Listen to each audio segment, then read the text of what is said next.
Toxicon era o nome que os gregos davam para os arqueiros que nos combates passavam veneno na ponta das flechas para atirar contra os seus inimigos, o que acabou dando origem à palavra tóxico que a gente usa hoje.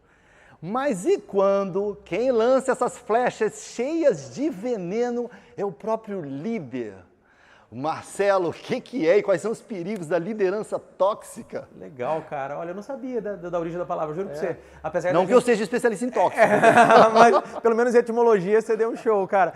Olha, eu penso o seguinte, Alexandre, que a liderança tóxica é aquela que impede as pessoas de criarem, de participarem de maneira efetiva, é aquela que suga o engajamento, suga a motivação, as pessoas vão trabalhando num clima negativo. Imagina um líder que faz com que as pessoas tenham medo, que consegue apenas coisas na base da coação, da coerção, da ameaça. Então isso, na minha opinião, é uma liderança tóxica, mas a gente poderia listar um monte de atributos que mostram que talvez uma liderança seja tóxica. Mas só para poder entender, nessa linha. Agora, quais são os riscos disso? Bom, existem vários riscos. Talvez um risco mais óbvio e evidente é justamente de perder talentos. Obviamente, uma pessoa que tenha um alto grau de empregabilidade, que tenha o poder de decidir se quer trabalhar aqui ou acolá, ele não vai tolerar por muito tempo uma empresa cuja liderança é uma liderança castradora, uma liderança negativa, uma liderança tóxica. Então, obviamente, essa pessoa vai estalar o dedo falando, não quero mais aqui, vou para lá. Muito provavelmente vai ser muito mais feliz, talvez até ganhar mais dinheiro em outro lugar. O que sobra? Os sobra são aqueles que talvez tenham menos empregabilidade ou que amam tanto a empresa que toleram esse tipo de situação mais resistente, mas via de regra vai sobrando para esse time, para essa empresa, aquelas pessoas que acabam aceitando jogar um jogo que não é bacana, mas por necessidade, pela grana, estão ali e relevando isso tudo. Então a gente sabe que essa é a fórmula do fracasso. As pessoas trabalhando sem engajamento, sem motivação, só por dinheiro, fazendo só por dinheiro, não fazem porque acreditam naquilo, e a liderança tem esse papel de fazer as pessoas se engajarem, acreditarem, entenderem, né? Bom, mas qual que seria um prejuízo que também é óbvio, mas nem todo mundo para pensar, é o seguinte: é o baixo índice de resultado. Independente de você perder talentos ou não, você vai ter pessoas que vão produzir menos do que deveriam. Você vai ter pessoas que não vão contribuir com a sua melhor sugestão, com a sua melhor ideia. Pelo contrário, eu percebo que em empresas cuja liderança é tóxica, quando aquele líder dá uma ordem, que é uma ordem errada, de uma ação que não é boa, as pessoas, em vez de alertarem o líder do tipo, olha, chefe, vamos fazer de outro jeito que isso não vai dar certo, porque às vezes a equipe sabe mais do que o chefe, com certeza, elas vão fazer bem feitinho, direitinho o que o chefe mandou, só para dar errado e para depois falar, viu, foi ele que mandou. Então a liderança tóxica é uma relação ruim para os dois lados. É ruim para o liderado, obviamente, que trabalha num clima negativo, isso é péssimo para ele, ele volta para casa frustrado todo dia, não vê a hora de chegar às férias e talvez a aposentadoria. Mas é péssimo para a empresa, para o líder, porque os resultados são limitados, né? Sim, verdade.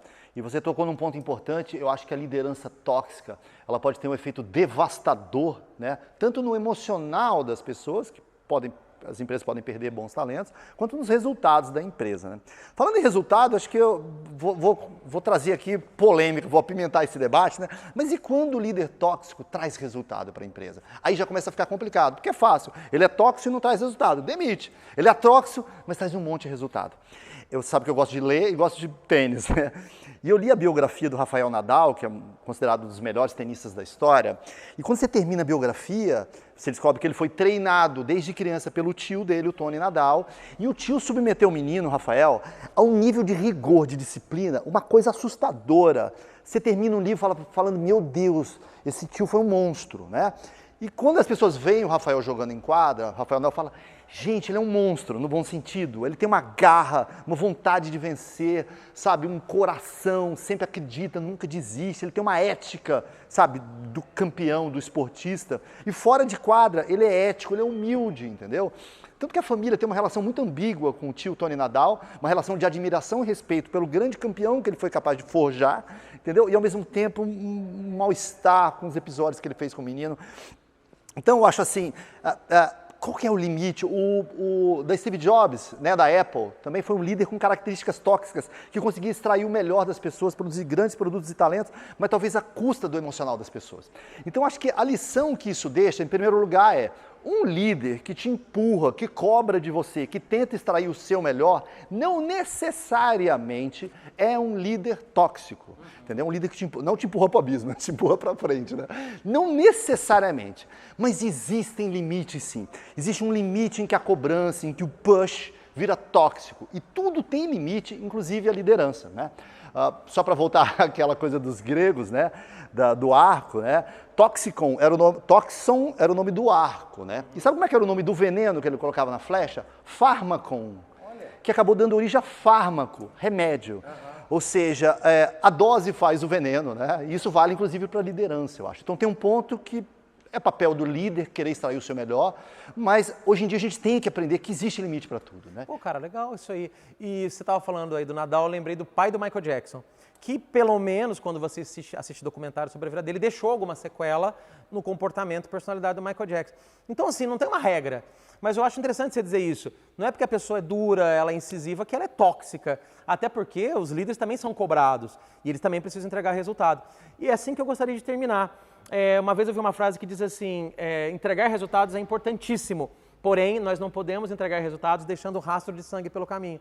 Por quê? Porque senão aquilo se transforma em algo pontual, mas não sustentável. E aquele líder, ele vai ter que cada vez mais usar mais dessa pressão, mais dessa potência às vezes não tão positiva, para poder fazer com que as pessoas produzam e entreguem o resultado. Então, a sustentabilidade de resultados, ela precisa de uma liderança mais perene, que normalmente é uma liderança mais baseada em valores e mais relacional. Mas é claro, os líderes são cobrados e a gente sabe que, por hora, eles vão ter que decidir sozinho, por hora eles vão ter que fazer, cara, legal sua ideia, mas faz o que eu mando, e isso faz parte do jogo das empresas.